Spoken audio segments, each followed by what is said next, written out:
আমাদের ফকির জহিরুল ভাই। কি করেন ফকির ভাই? ব্যায়াম করি। ব্যায়াম করেন? সুস্থ থাকার জন্য ব্যায়াম করা খুবই জরুরি। এই টিউলিপের রিসোর্টের সামনে? হ্যাঁ, হোটেল টিউলিপ। এইখানে কি উঠছেন নাকি? এখানে উঠছি 703 নম্বর রুম।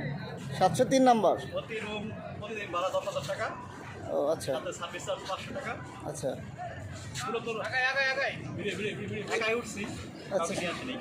আপনি নিয়ে আসেন নাই? রিমার্স চালানোর কিছু নাই। আচ্ছা, এইখানে কিন্তু ফকির জহিরুল ভাই একা নাই, এখানে আছে আদিব জামাল। আদিব জামালও সেও এইখানে উঠছে, সে আবার অবশ্য একটা মেয়ে নিয়ে আসছে ঢাকা থেকে। আচ্ছা, আর এইটা কোনো মেয়ে মানুষের কারবার নেই, আমরা সব single partner. Relax, not for mind. আচ্ছা আচ্ছা, চিল রে মামা, চিল। চিল, হ্যাঁ, বাহ বাহ। আমরা এখন কেমন লাগতে আছে বন্ধুরা?